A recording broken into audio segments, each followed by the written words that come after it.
On our anniversary, my husband sent a cold text ending our marriage and stole every penny, but I made him regret it forever. The soft clink of silverware against the dining table echoed through the quiet house. Amara stood back to admire her work, a candlelit setting of polished cutlery and freshly ironed linen napkins, a bouquet of hydrangeas at the center. She had spent the better part of the afternoon preparing a dinner worthy of 12 years of marriage. The scent of roasted chicken with rosemary and thyme wafted through the air, yet her appetite had been replaced by a gnawing sense of unease. Sophia, her 15-year-old daughter, sat curled on the living room sofa, her attention flickering between her phone and her mother. "You're doing all this, but Dad's probably just late again," she murmured, her tone laced with a skepticism that matched the heavy atmosphere. Amara glanced at the clock on the kitchen wall. 7:48 p.m. The jazz record playing faintly in the background couldn't drown out the quiet anxiety building in her chest.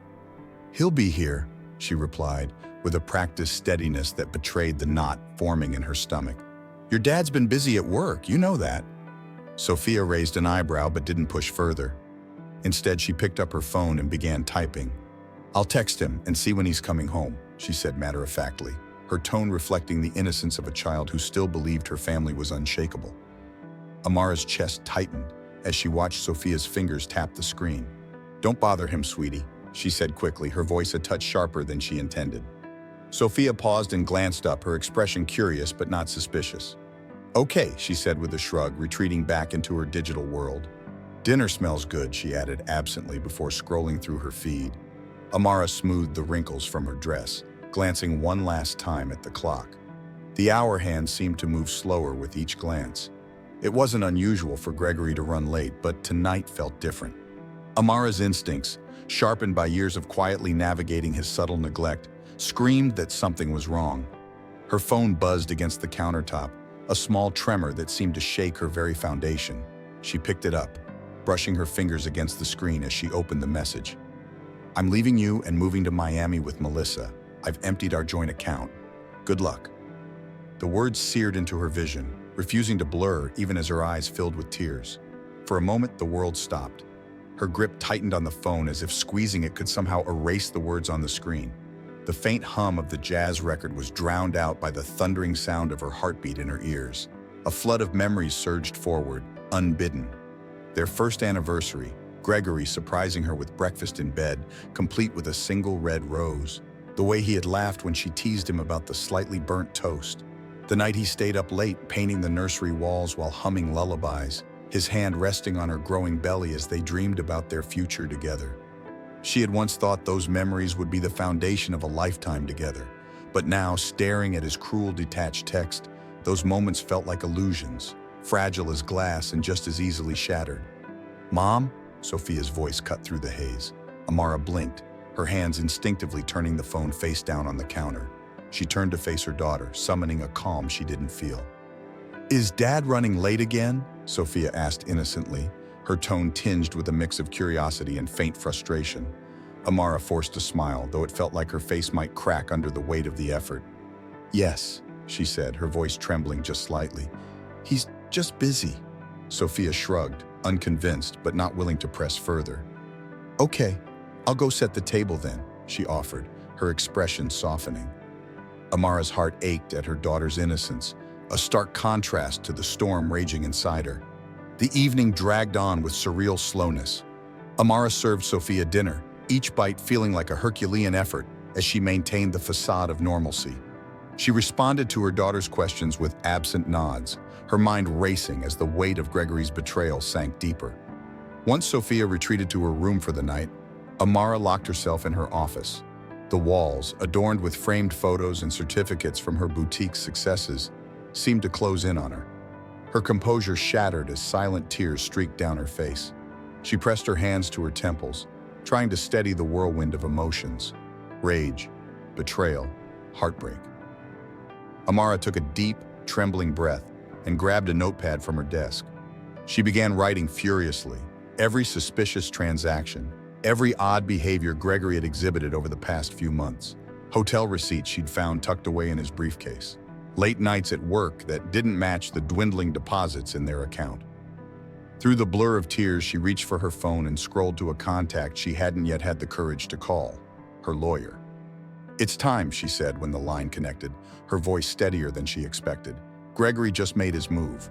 The lawyer's voice on the other end was calm, reassuring. "We'll get started first thing in the morning," they said. Amara hung up and leaned back in her chair, exhaustion crashing over her like a tidal wave. For the first time that night, she allowed herself a moment of stillness.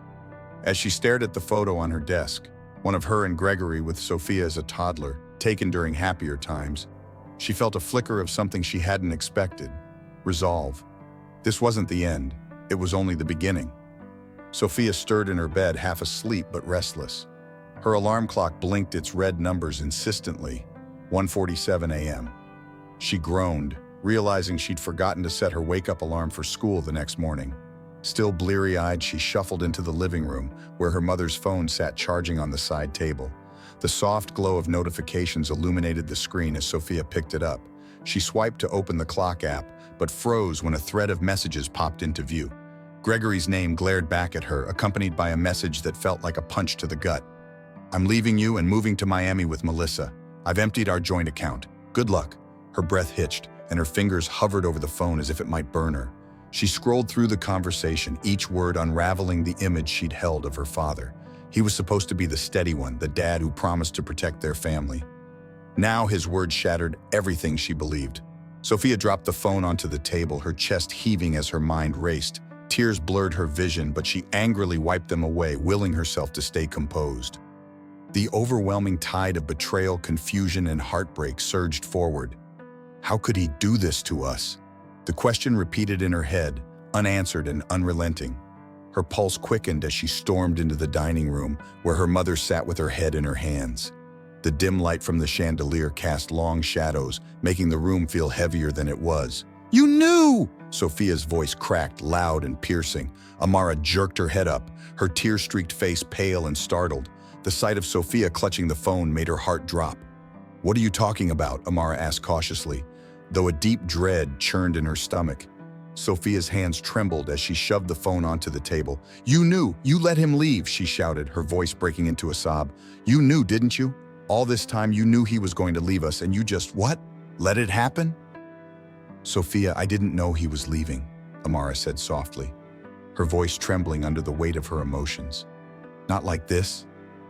Sophia shook her head, taking a step back as though the distance could protect her from the pain. "No wonder he left. You always tried to control him, always nitpicked and argued. It's your fault." Her words were raw and cutting, sharpened by her own heartbreak. Amara's hands trembled as she stood, desperation seeping into her tone. "Sophia, stop! You don't understand." "I understand perfectly," Sophia snapped, tears streaming down her face. "You pushed him away and now he's gone. You didn't even try to keep him here." Amara opened her mouth, but no words came out.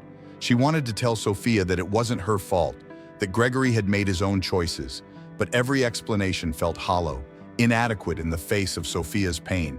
"You didn't even try!" Sophia shouted again, before turning on her heel and slamming the door to her room.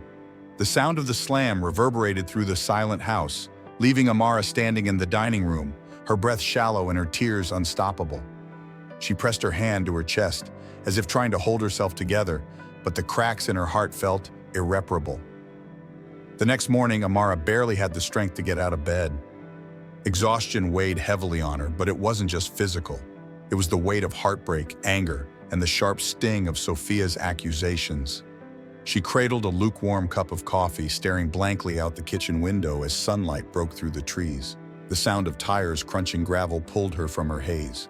Amara blinked and moved to the door, opening it to find her mother, Martha, holding a covered casserole dish.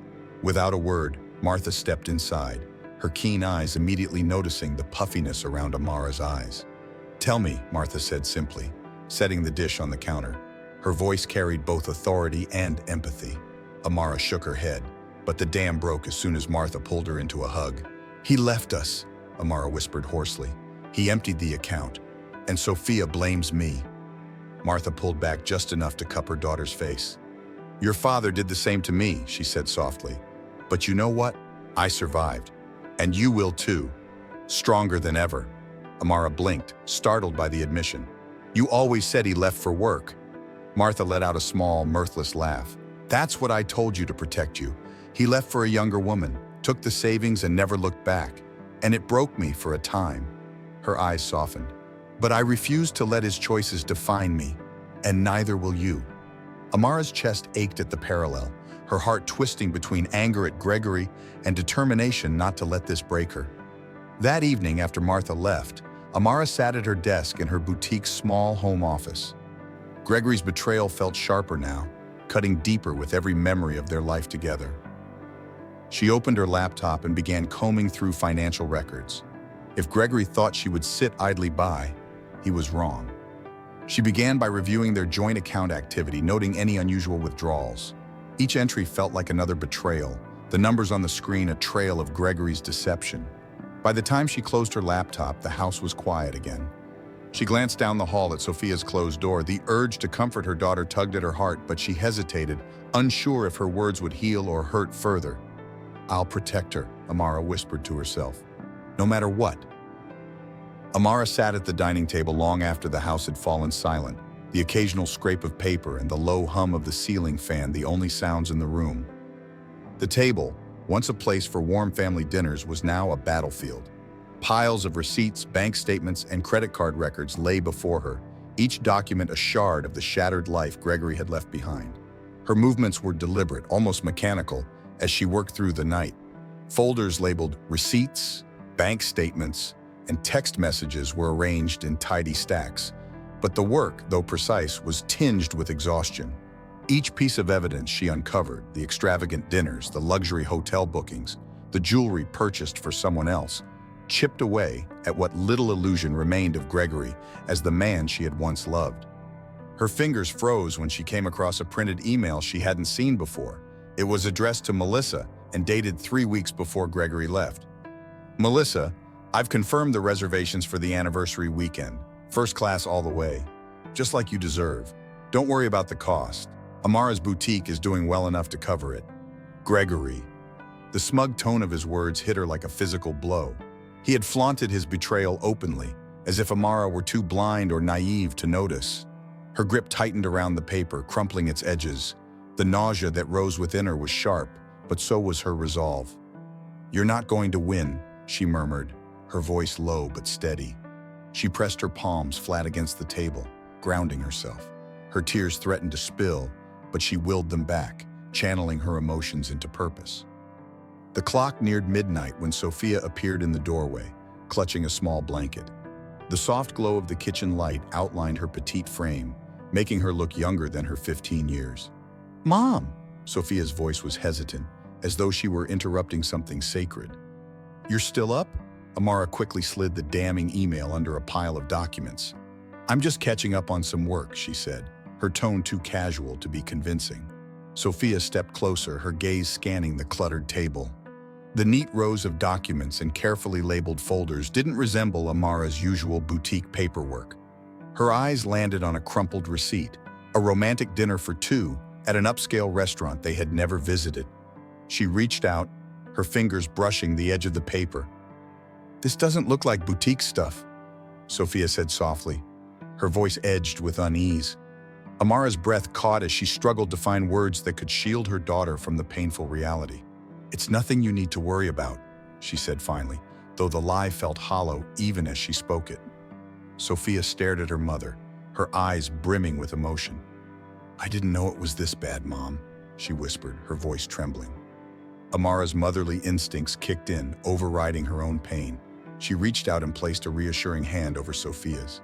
"It's okay," she said gently, her voice steadier than she felt.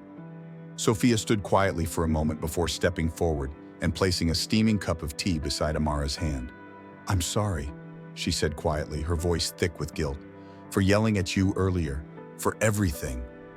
The words pierced Amara's heart, but she managed a soft smile. "You don't have to apologize, sweetheart. This isn't your fault." Sophia nodded but didn't move, her gaze lingering on the table.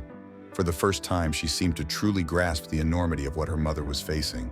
Her anger at Gregory was slowly eclipsed by a newfound respect for Amara's quiet strength. The reprieve was brief. Minutes after Sophia returned to bed, Amara's phone buzzed on the table, the sharp sound breaking the fragile peace. Gregory's name flashed across the screen and her stomach clenched. "You'll never survive without me. Good luck running that little boutique." Amara stared at the message, her emotions swirling between rage and disbelief. His arrogance was astonishing. He had underestimated her before, and now he was doubling down on that mistake. She snapped a screenshot of the text, adding it to her growing collection of evidence. Amara leaned back in her chair, closing her eyes briefly to gather her thoughts. The pieces of Gregory's deception were falling into place, and each new discovery strengthened her resolve to see this through. With a deep breath, she rose from her chair and tiptoed to Sophia's room. She knocked softly before entering. Sophia was still awake, scrolling aimlessly on her phone. "What can I do, Mom?" Sophia asked, before Amara could say a word, her voice earnest and filled with a newfound determination. Amara sat on the edge of her daughter's bed, brushing a stray lock of hair from Sophia's face. "You've already done so much," she said softly. "But I may need your help when the time comes." Sophia nodded, her eyes bright with a mix of sadness and hope. "We'll figure it out together," she said firmly. As Amara returned to her papers, the house felt a little less heavy, the silence a little less oppressive. For the first time in weeks, she allowed herself to believe that she might emerge from this storm stronger than ever. The early morning sunlight poured through the windows of Amara's boutique, casting golden beams across the displays of carefully arranged dresses and handcrafted jewelry. Everything about the scene was serene, but inside, Amara felt anything but. The bell above the door jingled softly as she entered, her shoulders squared in defiance of the weight pressing heavily on her chest. She knew the whispers had already begun. News spread fast in Asheville, and Gregory's betrayal had left plenty for the town to talk about. Customers glanced her way, their hushed conversations pausing momentarily. Some offered small, sympathetic smiles, while others avoided her gaze entirely. Amara's fingers tightened around the strap of her handbag, her breath hitching. The pity in their eyes felt like tiny daggers, but she refused to let it cut deeper than it already had. "Good morning, Amara," Mrs. Peterson greeted warmly from the counter. The older woman's voice carried a steady reassurance that Amara hadn't realized she needed. Her kind eyes scanned Amara's face as if gauging how much the betrayal had worn her down. Amara hesitated, her guard slipping just slightly. "It's been a challenge," she admitted, her voice steady but tinged with exhaustion. Mrs. Peterson leaned closer, her voice dropping to a gentle whisper. "When my first husband left me, he thought I'd crumble. I didn't, and neither will you." Her wrinkled hand reached across the counter, giving Amara's a reassuring squeeze. "You've got more strength in you than you think, and don't forget, you've got this whole town behind you." The unexpected support brought an ache to Amara's chest, but not from sadness. It was the warmth of gratitude, a reminder that she wasn't as alone as Gregory had tried to make her feel. "Thank you," she murmured, her throat tight with emotion. Just as the boutique began to hum with its usual rhythm, the sound of the door opening again drew Amara's attention. A courier stepped inside, a large envelope tucked under his arm. The bold print on the corner made her heart sink. Gregory's lawyer. "Miss Carter?" the courier asked, holding the envelope out to her. Her hand trembled as she reached for it, instinctively sensing its contents. For a moment, the weight of the envelope seemed unbearable, but she clenched her jaw and carried it to her office, her heels clicking against the polished floor with a determination she barely felt. Alone in her office, Amara tore open the envelope, her breath shallow as her eyes scanned the letter. "Your success was built on our marriage. Under North Carolina law, I am entitled to half of the boutique's value. I'll see you in court." The words blurred as her vision swam with tears. Her grip tightened, crumpling the edges of the letter. Anger surged through her, hot and unrelenting, mingling with the lingering ache of betrayal. He wanted to take the one thing she had built with her own hands, the sanctuary that had given her purpose and pride. Her first instinct was panic. Her heart pounded, and for a brief moment, she felt as though the walls of her office were closing in on her. But then from somewhere deep within, a flicker of resolve began to form. She had survived Gregory's abandonment, his cruelty, and his lies. She wouldn't let him take this from her. Amara straightened her back, inhaling deeply as if the air itself could anchor her. Her tears dried, replaced by the sharp focus of determination. "No," she whispered, her voice steady and filled with quiet defiance. "You're not taking this from me." The sound of her mother's voice startled her out of her thoughts. "Don't let him get to you," Martha said firmly, standing in the doorway with a tray of muffins. She crossed the room and set the tray on the desk, her gaze steady and unwavering. "Remember when I told you to keep the boutique's assets separate?" Martha continued, resting a hand on Amara's shoulder. "This is why." Amara managed a faint smile, though her lips trembled. "He thinks he can take everything," she whispered, her voice breaking slightly. Martha's expression hardened, her fierce protectiveness shining through. "Men like Gregory think they can break you. Prove him wrong." The words struck a chord deep within Amara. She straightened her spine, drawing strength from her mother's resolve. "I will," she said firmly, her determination cutting through the fog of fear. The rest of the day passed in a blur of activity. Amara met with her lawyer, Sheila Harrington, spreading out the meticulously organized evidence she had spent weeks gathering: receipts, text messages, and statements, each one a testament to Gregory's deceit. Sheila studied the documents with a critical eye, nodding in approval. "You've done well, Amara. This is solid. We can work with this." As Amara signed the final affidavit, a sense of clarity washed over her. The fear that had clung to her since Gregory's text was still there, but it was no longer paralyzing. It was accompanied by something stronger: resolve. She pushed the paper across the table and met Sheila's gaze. "Let's do this," she said, her voice unwavering. That night, as she locked up the boutique, Amara paused at the window. The faint glow of the streetlights illuminated her reflection. Her determined expression stared back at her, a quiet reminder of how far she had come. She wasn't just fighting for her boutique, she was fighting for herself, for her children, and for a life free from Gregory's shadow. As she stepped away from the window, the words of Mrs. Peterson echoed in her mind. "You've got more strength in you than you think, and don't forget, you've got this whole town behind you."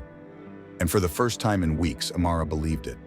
The courthouse loomed tall against the overcast sky, its stone facade unyielding and solemn. Amara stepped out of the car, her lawyer, Sheila Harrington, walking beside her. Despite the knot of anxiety tightening in her chest, Amara held her head high.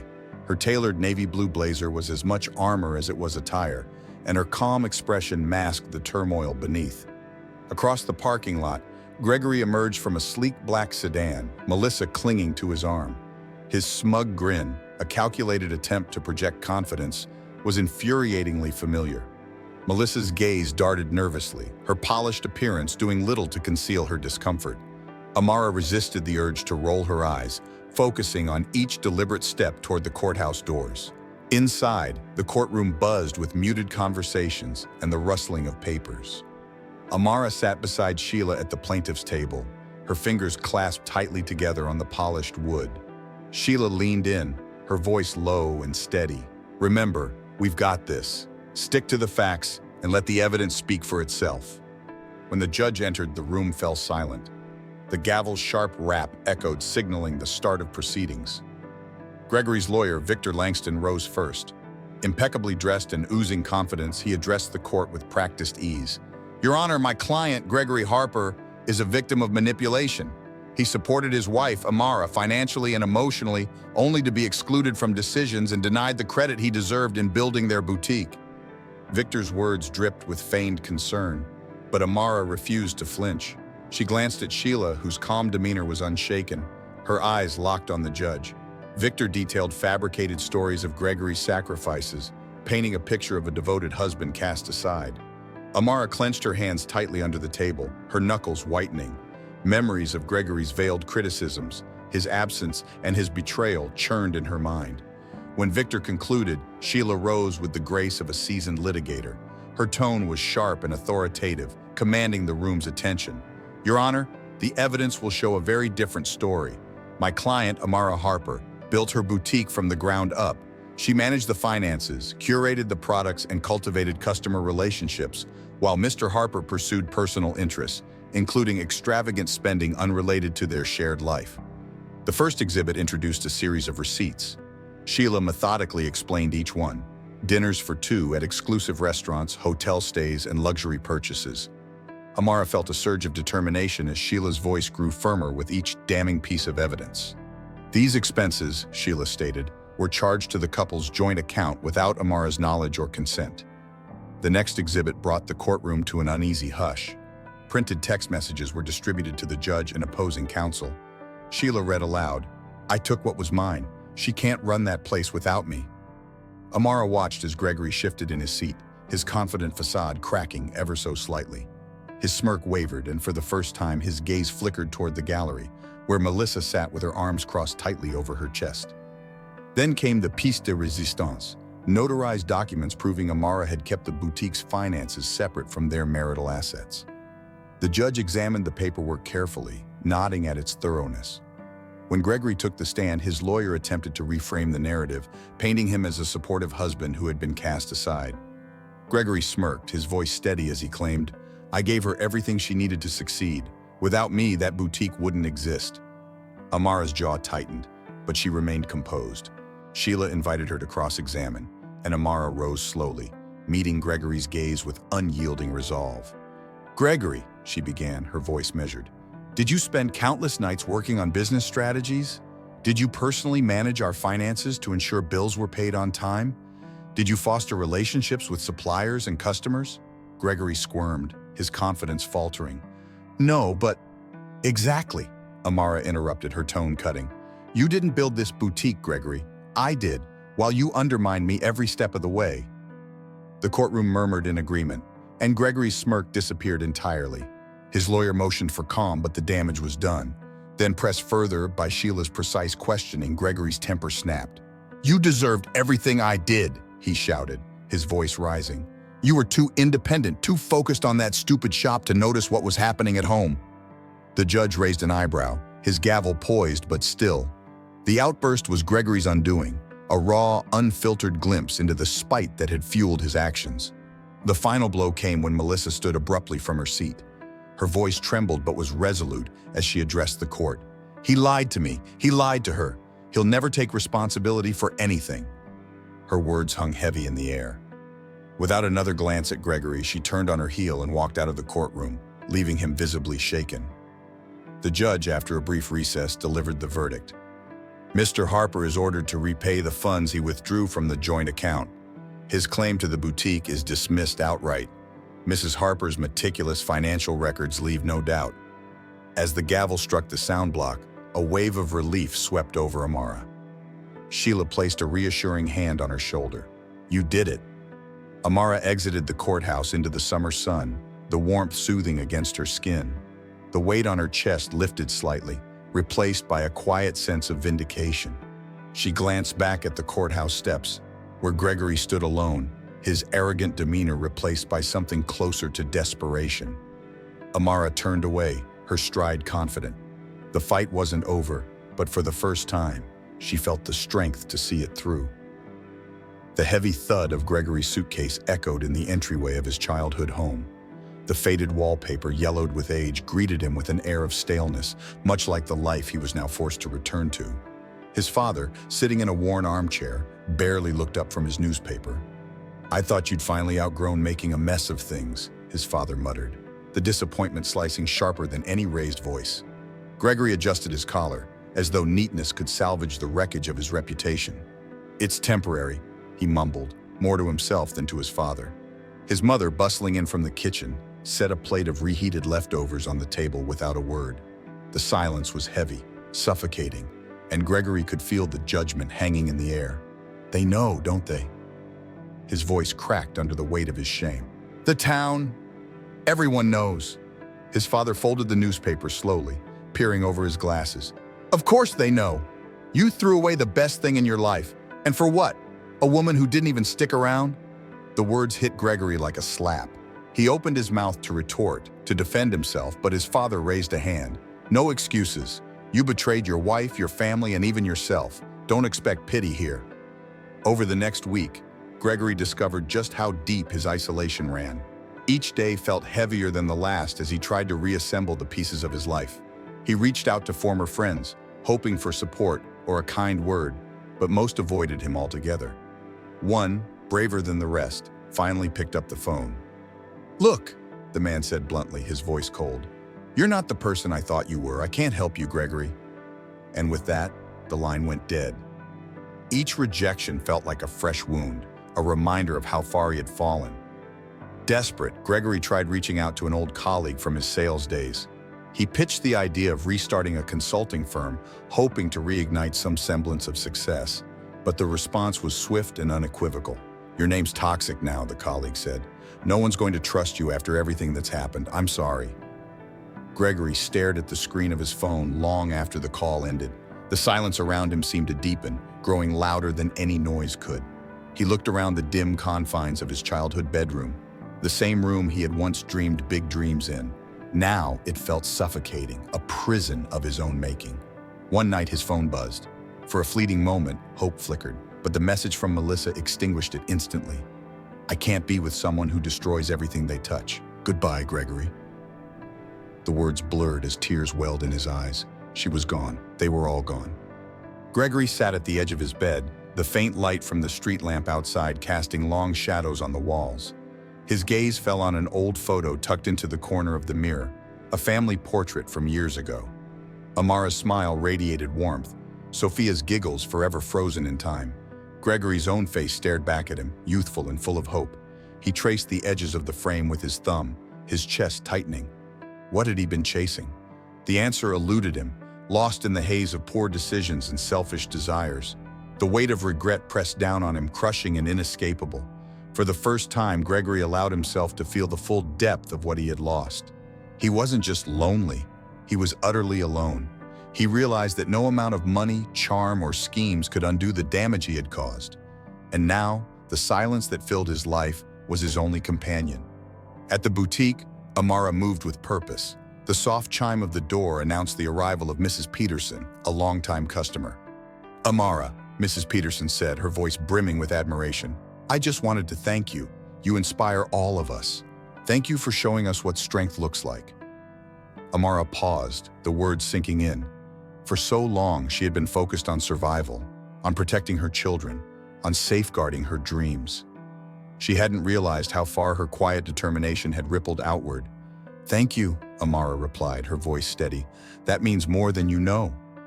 Later that evening, her phone buzzed with a familiar number, Gregory. His name stared back at her, but she didn't flinch. His message was predictable, a mix of desperation and bargaining. "Amara, let's talk. We can settle this. I've made mistakes, but we don't need to keep fighting." Amara didn't respond. She deleted the message, her hand steady as she set the phone aside. For the first time, Gregory's voice carried no power, no influence. She had won, not just in court, but in reclaiming her life. The morning sun streamed through the windows as Amara carefully folded the last of Gregory's shirts and placed them into a cardboard box. With each piece of clothing, she felt the weight of the past lifting. These weren't just items of fabric. They were memories, both good and bad, that she was ready to leave behind. At the door, a local charity worker stood waiting with a kind smile. "Thank you for this," the woman said warmly. Amara nodded, her fingers lingering on the box for a brief moment before releasing it. "It's time," she said softly, more to herself than anyone else. As the charity truck drove away, she stood in the doorway, taking a deep breath. The house felt lighter now, like it had been purged of its ghosts. Later that morning at the boutique, Sophia was adjusting her oversized apron, which hung awkwardly on her slender frame. She looked both determined and slightly nervous. "Where do you want me to start?" she asked, her eyes scanning the rows of neatly organized shelves. Amara handed her a clipboard and a pen. "Inventory. The back room needs reorganizing, and I trust you to figure it out." Sophia gave her mother a mock salute. "Yes, boss," she said, a playful grin spreading across her face. As the hours passed, the two worked side by side. Laughter filled the boutique as Amara guided Sophia through the finer details of running the shop. Sophia meticulously counted items, her brow furrowed in concentration as she jotted down notes. "Mom," Sophia said suddenly, looking up from the clipboard, "do you ever get tired of being so strong?" Amara paused, the question catching her off guard. "I think we all get tired sometimes," she admitted. "But strength isn't about never feeling weak. It's about choosing to keep going, even when you do." Sophia nodded thoughtfully, a flicker of understanding crossing her face. "I want to be like you one day, strong, independent. You make it look so easy." Amara chuckled, brushing a stray lock of hair from Sophia's face. "It's not easy, sweetheart, but it's worth it." In the afternoon, the bell above the door chimed and a familiar face walked in. Clara, a young woman who had recently started working at the boutique, approached Amara hesitantly, Her usually bright expression was clouded with worry. "Amara, do you have a minute?" Clara asked. "Of course," Amara said, guiding her to a quiet corner of the shop. Clara fidgeted with the hem of her blouse before blurting out, "I don't think I can keep working here. Things at home are complicated. My mom's been sick and I can't balance everything." Amara reached out, placing a comforting hand on Clara's shoulder. "I'm so sorry to hear about your mom. But Clara, you've been doing an amazing job here. Let's figure this out together." Clara's eyes filled with tears. "I just feel like I'm failing at everything." Amara smiled gently. "You're not failing. You're just caring a lot. I've been there. Sometimes the hardest part is asking for help." Amara suggested adjusting Clara's hours to give her more time at home and offered to set up a donation box at the boutique to help with her mother's medical expenses. By the time Clara left, she looked lighter, as though a burden had been lifted. As Amara watched her go, she felt a sense of fulfillment. Helping Clara reminded her of the strength in community, the same strength that had carried her through her darkest days. That evening, as Amara closed the boutique, her phone buzzed with an email notification. The subject line read, "I'm sorry." She hesitated before opening it, already knowing who it was from. Gregory's words spilled across the screen, a mix of apologies and justifications. He pleaded for another chance, claiming he had changed and wanted to make amends. For a moment, Amara felt a pang of the old pain. The life they had once shared flashed before her eyes, stirring a deep, quiet ache. But as she read on, clarity replaced the hurt. Gregory's remorse felt hollow, his promises too little, too late. Amara closed her eyes and took a deep breath. Then, with deliberate movements, she hovered over the delete button and clicked it. "Forgiveness doesn't mean letting someone back into your life," she murmured. "It means letting go for your own peace." The next morning, Martha arrived at the boutique carrying a basket of freshly baked muffins. Her eyes sparkled with pride as she placed the basket on the counter. "You've come a long way, my girl," Martha said, pulling Amara into a warm embrace. "You didn't just survive, you thrived." Amara leaned into her mother's comforting presence, her words sinking deep into her heart. "It wasn't easy," she admitted. "No, it wasn't," Martha agreed. "But happiness isn't about forgetting the pain. It's about finding joy despite it. And look at you, you've done just that." Later that week, Amara attended a community event held in the town square. The air buzzed with chatter and laughter as neighbors gathered to celebrate local businesses. Sophia walked beside her, holding a tray of boutique samples with a newfound confidence. "You're really good at this," Amara said, watching her daughter engage effortlessly with customers. Sophia smiled, her cheeks flushing slightly. "I learned from the best." As Amara moved through the crowd, familiar faces greeted her warmly. A woman approached, shaking her hand firmly. "You're an inspiration," she said. "What you've been through, it's made you stronger, and we all see it." As the sun set over the square, painting the sky in shades of orange and pink, Amara stood surrounded by her supporters.